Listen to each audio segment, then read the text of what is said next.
오늘 우리에게 주신 하나님의 말씀은 열왕기하 12장 9절부터 21절 말씀입니다. 제가 가지고 있는 구약성경 페이지 583페이지에 있습니다. 열왕기하 12장 9절부터 같이 찾으신 줄로 알고 함께 읽겠습니다. 제사장 여호야다가 한 궤를 가져다가 그것의 뚜껑에 구멍을 뚫어 여호와의 전문 어기 오른쪽 곧 제단 옆에 두매 여호와의 성전에 가져오는 모든 은을 다 문을 지키는 제사장들이 그 궤에 넣더라. 이에 그 궤 가운데 은이 많은 것을 보면 왕의 서기와 대제사장이 올라와서 여호와의 성전에 있는 대로 그 은을 계산하여 봉하고 그 달아본 은을 일하는 자 곧 여호와의 성전을 맡은 자의 손에 넘기면 그들은 또 여호와의 성전을 수리하는 목수와 건축하는 자들에게 주고 또 미장이와 석수에게 주고 또 여호와의 성전 파손한 데를 수리할 제목과 다듬은 돌을 사게 하며 그 성전을 수리할 모든 물건을 위하여 쓰게 하였으되 여호와의 성전에 드린 그 은으로 그 성전의 은대접이나 불집게나 주발이나 나팔이나 아무 그릇이라도 은그릇도 만들지 아니하고 그 은을 일하는 자에게 주어 그것으로 여호와의 성전을 수리하게 하였으며 또 그 은을 받아 일꾼에게 주는 사람들과 회개하지 아니하였으니 이는 그들이 성실히 일을 하였음이라. 속건제의 은과 속죄제의 은은 여호와의 성전에 드리지 아니하고 제사장에게 돌렸더라.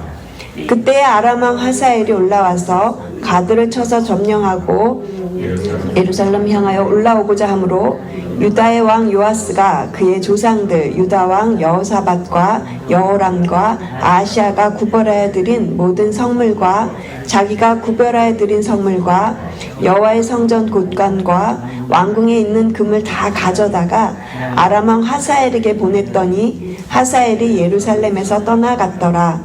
요아스의 남은 사적과 그가 행한 모든 일은 유다 왕 역대지력에 기록되지 아니하였느냐. 요아스의 신복들이 일어나 반역하여 실라로 내려가는 길가로 밀로 궁에서 그를 죽였고 그를 쳐서 죽인 신복은 시므앗의 아들 요사발과 소멜의 아들 여호사밧이었더라. 그는 다윗성에 그의 조상들과 함께 장사되고 그의 아들 아마샤가 그를 대신하여 왕이 되니라. 아멘. 내 안의 성전을 수리하라, 이러한 제목으로 오늘 본문으로 말씀을 나누겠습니다. 어제부터 저희가 열왕기하 12장을 시작했는데요.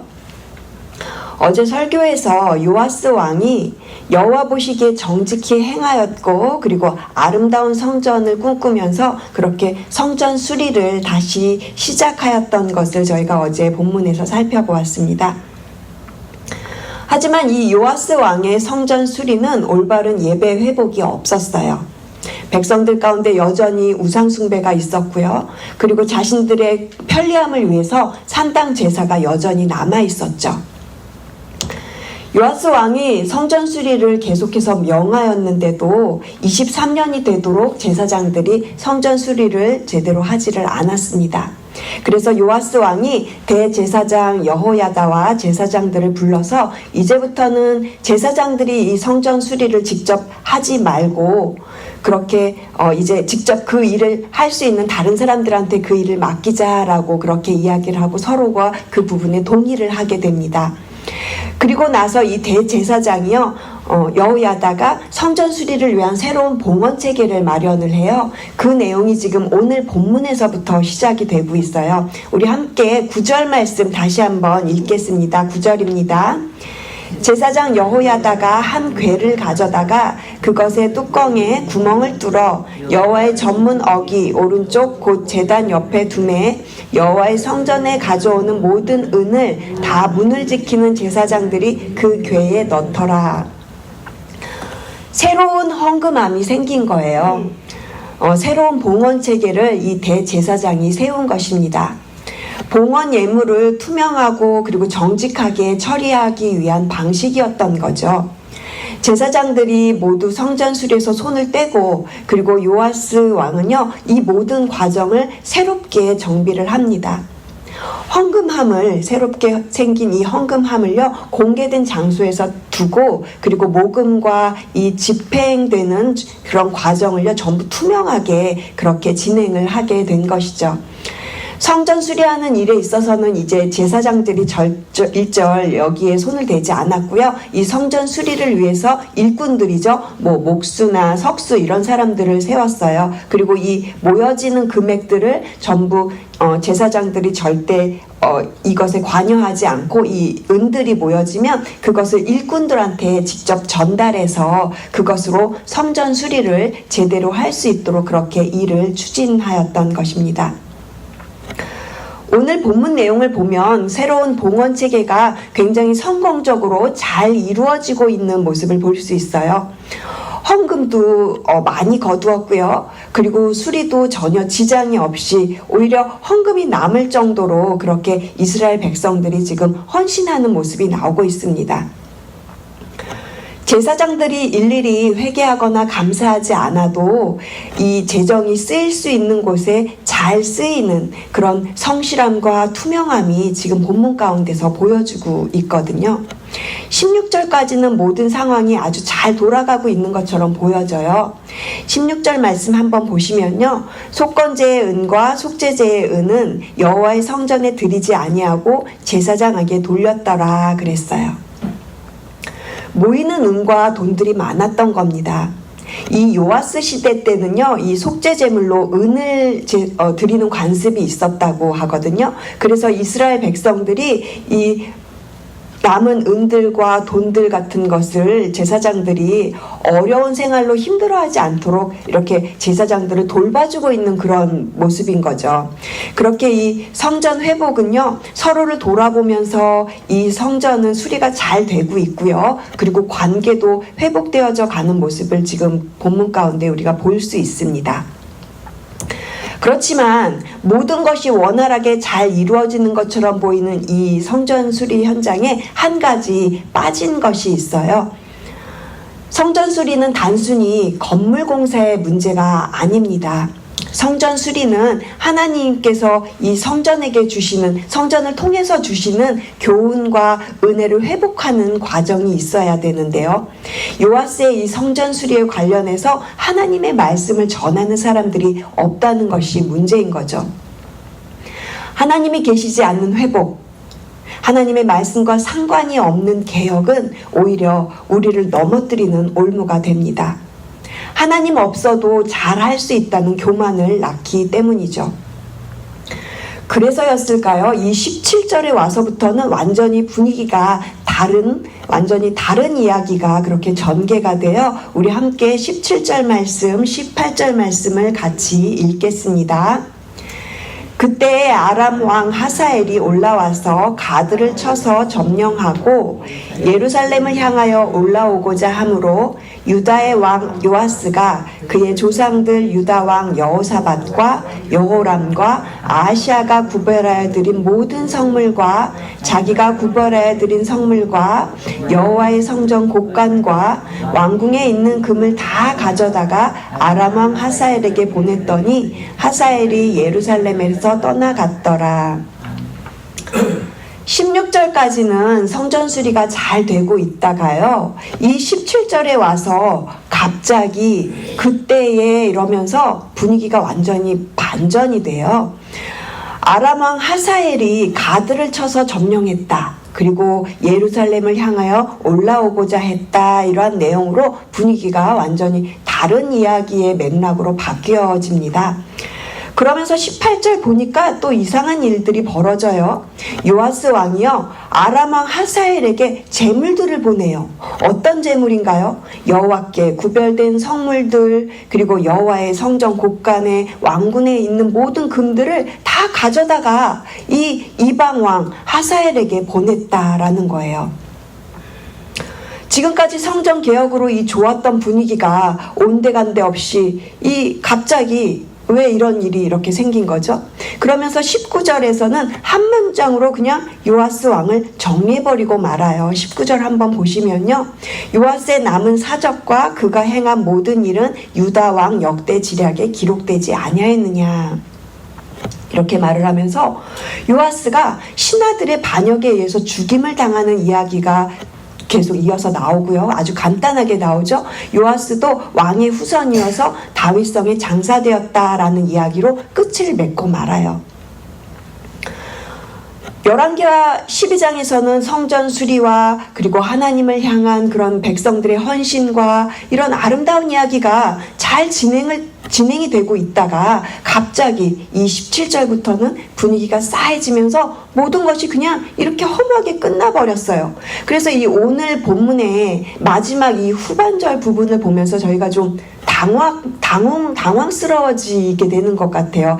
아니 도대체 이렇게 이 성전 봉헌이 체계가 잘 잡혀지고 성전 수리가 잘 이루어지고 있었는데 왜 이렇게 결말이 이런 일이 있을까? 도대체 우리가 알지 못하는 어떤 일이 있었던 것은 아닐까? 이런 궁금증을 좀 가지게 되잖아요. 저희가 이 부분을 이해하기 위해서는요, 역대하를 봐야 될 필요가 있습니다. 그래서 역대하 24장 말씀을 좀 볼 건데요. 나중에 집에 가셔서 역대하 24장 말씀을 읽어보셔도 좋고요. 그리고 혹시 성경책을 가지고 계신 분들이 계시면 한번 역대하 24장 말씀입니다. 우리 한번 역대하 24장 말씀을 한번 찾아보시면 좋을 것 같아요. 구약성경 687페이지 보시면 687페이지 펴보시면 역대하가 나오거든요. 역대하 24장 14절 후반절 말씀을 제가 읽어드리겠습니다. 역대하 24장 14절 말씀입니다. 여호야다가 세상에 사는 모든 날에 여호와의 전에 항상 번제를 드렸더라. 여호야다가 살아있는 동안에는 주님의 성전에서 번제를 드리는 일이 끊이지 않았다라는 거예요. 그러면서 15절에 계속 이어보시면 여호야다가 나이가 많고 늙어서 죽으니 죽을 때에 130세라. 대제사장 여호야다가 죽었다라는 겁니다.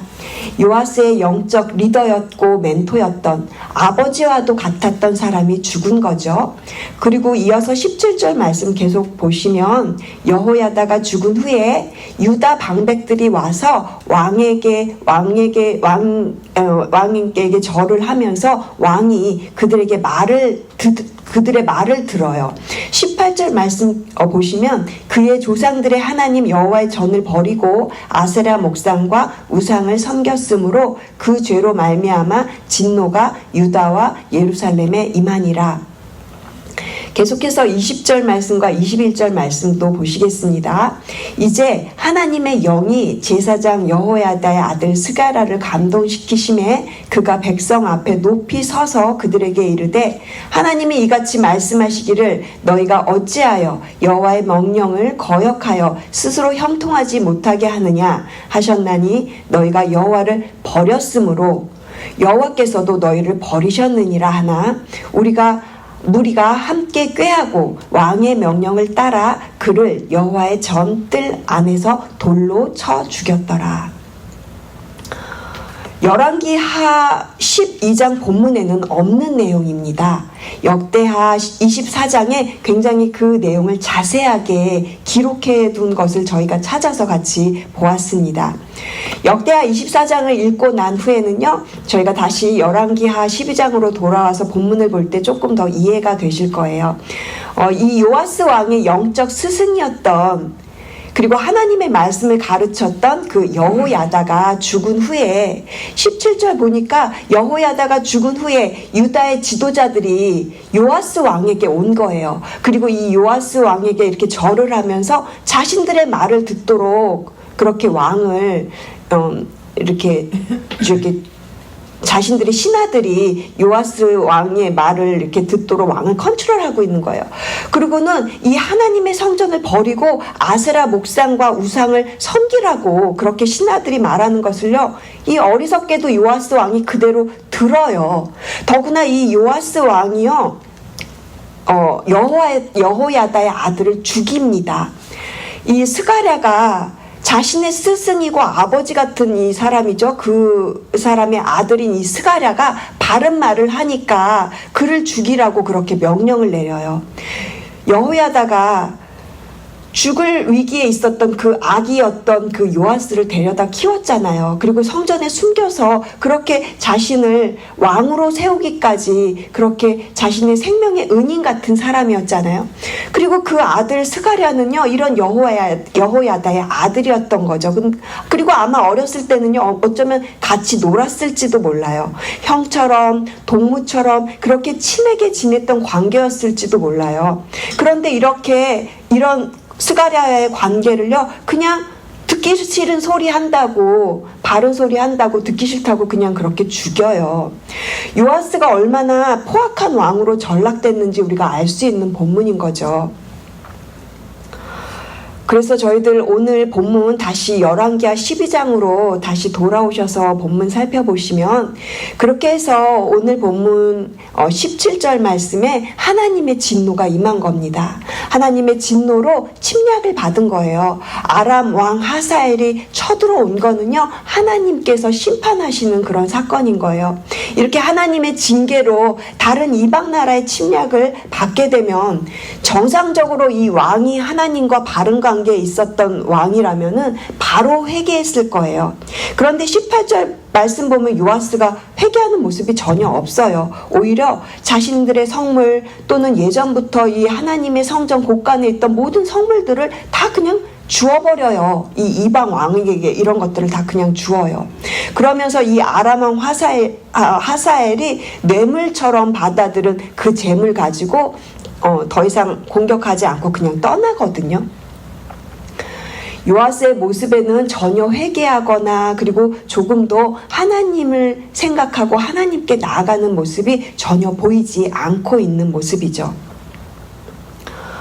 요아스의 개혁이 정직하게 행하였던 성전 수리의 개혁이기는 해요. 하지만 진정으로 수리되어야 하는 것은 이 요아스 안에 하나님의 향한 그 메시지, 하나님을 향한 예배 회복이 먼저 수리돼야 했었을 겁니다. 요아스는 겉으로 드러나는 것은 고쳤어요. 하지만 자신의 마음은 제대로 수리하지 못했습니다. 우리에게 정말로 중요한 것은 우리의 마음을 재건하는 일인 것입니다. 눈에 보이는 건물이나 형식이 중요한 게 아니고요. 우리의 마음을 다해 그리고 하나님을 섬기며 그렇게 믿음으로 새롭게 나아가시는 저와 여러분 되시기를 주님의 이름으로 축복합니다. 설교를 정리하겠습니다. 오늘 제목은 내 안에 성전을 수리하라. 예수 그리스도로 말미암아 내 안에 하나님의 성전을 이루어 주신 그 하나님의 놀라운 은혜를 기억하시면서 오늘 본문 붙잡고 기도로 나아가실 때 내 안에 하나님의 성전이 방치되었던 것 혹시 있다면 성령님 깨닫게 해주시옵소서. 그렇게 회개하시면서 내 안에 성전을 새롭게 수리하시는 그런 은혜의 시간으로 나아가시기를 기도하시면 좋겠습니다. 요아스 왕을 숨겨서 은혜로 지켜주셨고요. 그리고 40년 동안 이 오랜 시간 통치할 수 있도록 그렇게 하나님께서 요아스에게 은혜를 주셨습니다. 그런데도요, 요아스는 전혀 회개하지 않았고 말년에 하나님의 은혜를 저버리는 이런 모습을 보게 됩니다. 그런데 우리 안에도 이런 요아스와 같은 모습이 있습니다. 요아스가 영적인 아버지와 같은 존재였던 이 여호야다가 죽은 이후에 영적인 타락의 길을 갔던 것처럼 우리도요, 그럴 수 있습니다. 그래서 스스로가 하나님과 관계 맺고 그리고 직접 하나님과 독대하면서 그렇게 하나님과 만나는 시간이 누구에게나 꼭 필요합니다. 저는 이번 설교를 준비하면서 우리가 요아스처럼 되지 않으려면 나 스스로 하나님의 말씀을 듣는 훈련을 해야 되겠구나라는 생각을 하게 되었습니다. 나의 삶의 자리 안에서 하나님의 말씀을 듣는, 그리고 하나님의 그 말씀을 듣고자 하는 시간과 공간이 내 안에 자리 잡혀야 되겠구나 하는 생각을 하게 되었습니다. 어떤 성도님들은 새벽 예배를 통하여서 어려운 일을 극복할 수 있었다고 고백하는 것을 들었습니다.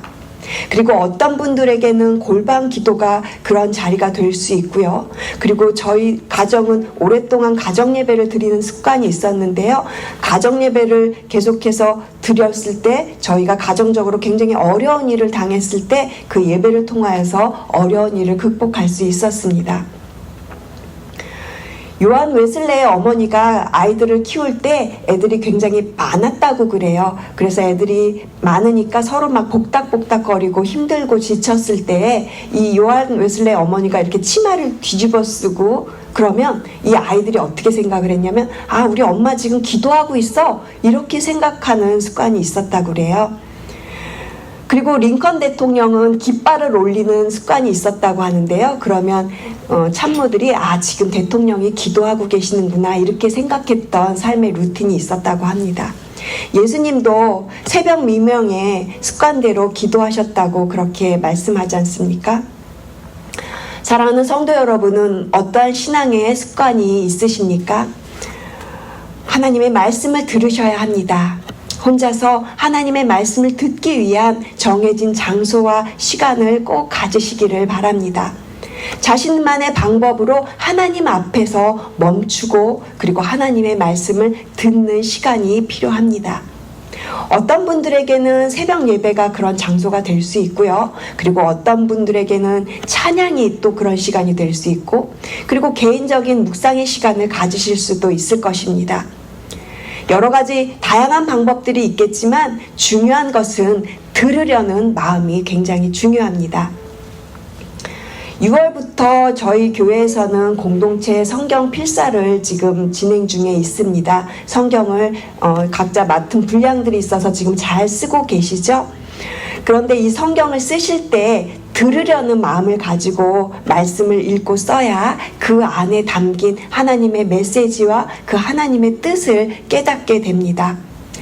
성령님께서 깨닫게 해달라고, 그리고 그렇게 들으려는 마음을 가지시고 성경을 읽고 쓰셔야 하나님의 메시지가 내 것이 됩니다. 한결같이 그리고 꾸준하게 하나님 앞에서 여러분에게 주신 그 하나님과의 만남의 자리를 지키심으로 그곳에서 하나님과의 관계가 깊어지시고 그리고 신앙의 신실함이 자리 잡아 가시는, 그렇게 승리로 나아가시는 저와 여러분 되시기를 주님의 이름으로 축복합니다. 기도하시겠습니다. 하나님 감사합니다.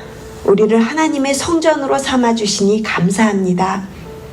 하나님의 말씀을 들으려는 회복이 저희들 안에 새롭게 되기를 기도합니다. 성령님께서 우리 안에 새로운 마음과 회복을 부어주시옵소서.